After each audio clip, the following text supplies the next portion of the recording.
इस समय हम हरियाणा के कल्याणा गांव की एक पहाड़ी पर हैं और यहां पर आप देख सकते हैं कि किस तरह से देश के तमाम भूवैज्ञानिक इस पहाड़ के ऊपर चढ़ रहे हैं और यहां पर रिसर्च स्कॉलर्स भी हैं, स्टूडेंट्स भी हैं और उनसे पूछते हैं आखिरकार ये कल्याणा गांव के पास की पहाड़ी क्यों खास है और यहाँ पर वो क्यों आए हैं। तो आपका नाम क्या है भाई साहब? जी, मैं डॉक्टर अतुल सिंह हूँ। मैं आईयूएसी में एज अ वैज्ञानिक काम कर रहा हूँ। तो ये मैंने इसके बारे में रिसर्च आर्टिकल्स में पढ़ा है लेकिन देखा नहीं है। तो आप लोग देख सकते हैं कि हम लोग 50-60 मीटर ऊपर आ चुके हैं लेकिन अभी भी हम लोग पहुँचे नहीं हैं। बहुत मैं उत्सुक हूँ इस पत्थर को देखने के लिए। तो यहाँ पर हिलना पत्थर को देखने के लिए ये सारे लोग यहाँ पर पहुंचे हुए हैं और लगातार ऊपर चढ़ने का काम चल रहा है। आपका क्या नाम है, कहाँ से हैं आप? मेरा नाम नम्रता है, मैं लखनऊ से हूँ, लखनऊ यूनिवर्सिटी। और मैंने एमएससी केमिस्ट्री किया है लेकिन फिर भी मुझे इंटरेस्ट था जियोलॉजी में, जियोकेमिस्ट।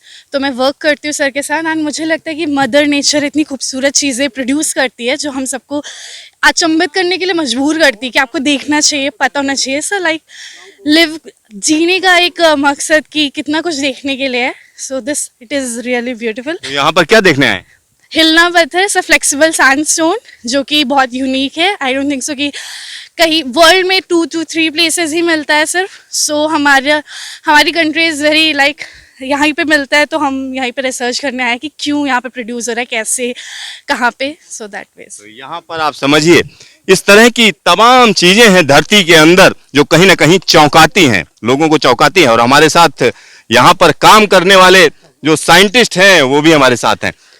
सबको ले आए आप हिलना पत्थर दिखाने के लिए। क्या खास है हिलना में? सर हिलता है ये बहुत यूनिक चीज़ है वर्ल्ड की। भारत के लिए एक धरोहर है जिसको हमें प्रोटेक्ट करना चाहिए। यहाँ टूरिज्म को प्रमोट करना चाहिए जिससे हम धरोहर को भी बचा सकते हैं, गांव वालों को भी रोजगार दे सकते हैं और इस गांव को विश्व पटल पर लेके आ सकते हैं। तो आप समझिए बड़ा टारगेट है, टारगेट छोटा नहीं है क्योंकि इतनी बड़ी चीज को बचाना है। क्या नाम है आपका? मेरा नाम डॉक्टर पंकज है, मैं आईयूएसी दिल्ली से हूँ। और यूनिक आप जो पूछ रहे हैं ना कि इसमें ऐसा क्या है, भाई साहब ये है कि अगर ये एक बार ख़त्म हो गया ना, आप रिक्रिएट नहीं कर सकते इसको। ये कब बना? जब पृथ्वी बन रही थी, जब अपने पहाड़ बन रहे थे तभी बना है। अगर ये चला गया ख़त्म, फिर नहीं मिलेगा, कभी एक्सटिंक्ट हो जाएगा। तो इसको बचाना बहुत ज़रूरी है। और ये इसको बचाना जरूरी है हिलना पत्थर को। और भी लोग हैं उनसे भी बात करेंगे। आप कहाँ से हैं, क्या नाम है मैं आपका? लखनऊ यूनिवर्सिटी से हूँ, मेरा नाम निवेदिता मिश्रा है। और हम भी यहाँ स्टडी के लिए आए हैं हिलना पत्थर को देखने। एक्चुअली इसका कंजर्वेशन बहुत ज़रूरी है क्योंकि कहते हैं कि पत्थर की तरह स्ट्रॉन्ग रहना, बट किसी ने ये नहीं बताया है कि इस पत्थर फ्लेक्सिबल भी हो सकता है। तो आज हम पहली बार फ्लेक्सिबल पत्थर देखने आए हैं जिसके कंजर्वेशन में बहुत बड़ा हेल्प हो सकता है हमारा। तो देखते हैं आगे क्या क्या होता है। तो यहाँ पर हिलना पत्थर को देखने के लिए तमाम लोग आए हुए हैं। आप भी हिलना पत्थर देखने आए हो? पत्थर में जान होती है, मान सकते हैं? बिल्कुल सर, यहाँ पे जो पत्थर है उससे बिल्कुल पता चल रहा है कि पत्थर में जान हो भी सकती है।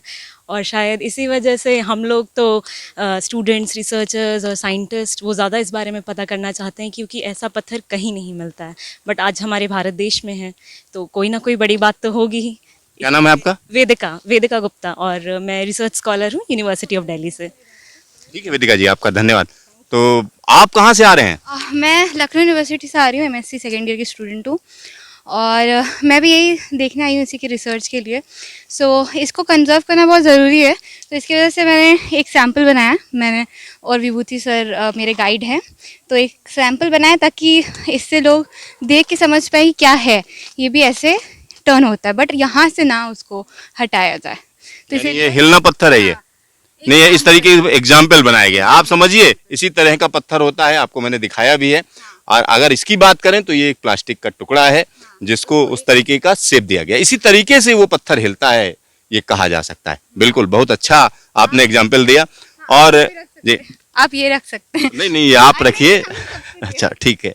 तो यहाँ पर आप समझिए हिलना पत्थर को लेकर जबरदस्त काम चल रहा है। हिलना पत्थर को क्या कहेंगे? अगर मान लें आप तो रिसर्च स्कॉलर हैं, स्टूडेंट हैं, लेकिन आम आदमी क्या समझे इसको? सर देखिए, आम आदमी के लिए वो पत्थर देख के कुछ नहीं समझेंगे, वो यही बोलेंगे कि ये तो नॉर्मल पत्थर है, हम इससे क्या कर सकते हैं। But as a research scholar हम लोगों को पता है कि इसकी इम्पोर्टेंस क्या है। मतलब स्टूडेंट हैं हम लोग, इसे पढ़ने आए हैं क्योंकि ये दुनिया के अलग अलग देशों में मिलता है। लाइक ब्राज़ील में मिलता है, यूएसए में मिलता है और इंडिया में सिर्फ यहीं पे मिलता है। तो इसलिए ये बहुत कीमती चीज़ है हमारे पास यहाँ पर। तो बहुत कीमती चीज है ये, निश्चित तौर पर कहा जा सकता है। और भी लोग हैं, और चूंकि लंबी दूरी चलनी है लिहाजा सब लोगों से मैं कहूंगा जल्दी जल्दी पहुंचे। सर, हिलना पत्थर को एक सेंटेंस में कहें तो क्या है?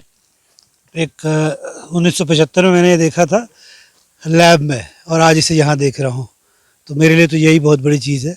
और दूसरी बात, जहाँ तक जियो डाइवर्सिटी और जियो हेरिटेज की बात है, ज़्यादा ज़रूरी ये है कि इन लोगों को, जो यहाँ के लोग हैं, लोकल्स को बताना कि उनके पास कितनी बड़ी धरोहर है। वो इसको समझेंगे और तभी वो इस धरोहर के असली हकदार बनेंगे, तभी ये बच पाएगा। बहुत बड़ी बात कही प्रोफेसर साहब ने, क्योंकि जब आम आदमी समझेगा इसका इंपॉर्टेंस क्या है तो कहीं ना कहीं सभी लोगों के लिए एक बड़ी चीज होगी। और वही कोशिश की जा रही है, देश के जो भूवैज्ञानिक हैं वो यही कोशिश कर रहे हैं कि लोगों को पता चले कि जो भू धरोहर है हमारी, यानी इस तरीके की चीजें हैं जिनको हम कह सकते हैं कि हेरिटेज हैं, हर तरह से उनसे बचाना जरूरी है।